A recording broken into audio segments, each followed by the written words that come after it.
Welcome to study number 2 about leaven in the Bible. Today we're going to talk about what the Passover is and how leaven relates to that event. Please like the video, please subscribe, and let's go.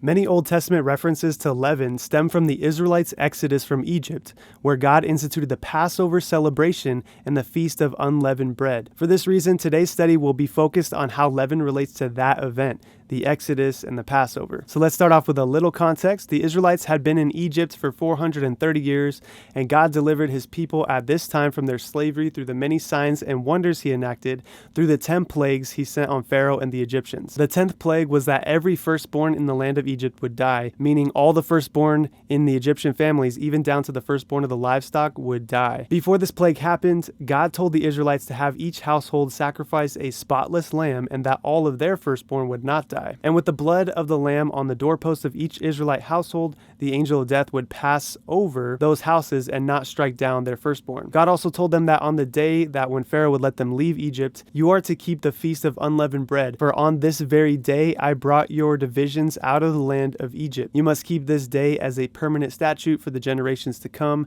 Exodus 12:17. So when all the firstborn died and Pharaoh told the Israelites to leave Egypt, they left so quickly that they didn't have time to let the bread rise or become leavened. So this was a yearly celebration that God instituted so the people of Israel would always be reminded that God saved them from slavery in Egypt, was faithful to his promises, and brought about their salvation swiftly. The two key elements in the Passover and Feast of Unleavened Bread was first the spotless lamb that would be killed, and second, the unleavened bread. Both of these were foreshadowing a greater act of salvation to come in the future, which was Jesus. Because Jesus was the lamb without blemish that died for us to be saved from death, and Jesus was the bread without leaven that represented our salvation from bondage to sin. On the final night before he was crucified during the Passover meal with his disciples, Luke 22:19 says, "He took bread, gave thanks, and broke it, and gave it to them, saying, 'This is my body given for you. Do this in remembrance of me.'" So both of these elements of the Passover meal, the lamb and the unleavened bread, point to the fact that Jesus was perfect and the only one who could save us. 1 John 3:5 says, "You know that he appeared in order to take away sins, and in him there is no sin." And since unleavened represented being free of sin, that means that, by contrast, leaven in this context represents full of sin, or just simply sin or evil. And this is a very common theme throughout the Bible, that leaven